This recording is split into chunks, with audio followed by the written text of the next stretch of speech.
Dans cette école à Sanaa, c'est une journée comme les autres. Mais de nombreux autres établissements dans la capitale yéménite sont restés fermés malgré le début de l'année scolaire.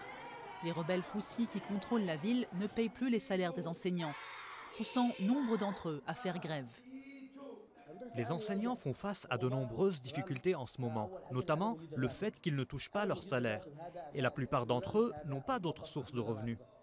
Selon l'UNICEF, 78% des écoles du pays sont affectées par la crise salariale des enseignants, qui disent refuser de travailler à moins d'être payés. Près des 3/4 d'entre eux n'ont pas reçu leur salaire depuis un an.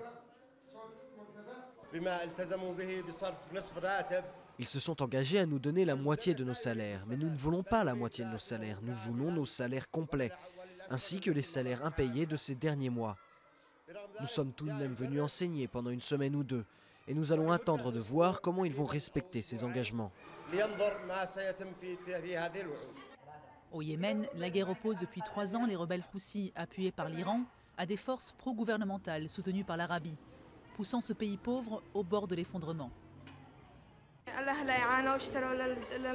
Nos familles souffrent vraiment. Elles doivent nous acheter des fournitures scolaires, mais il n'y a pas de salaire.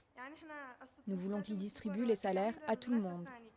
Indépendamment de la grève, des centaines d'écoles ont été détruites ou endommagées par les combats et les raids aériens qui ont fait plus de 8500 morts et près de 49 000 blessés.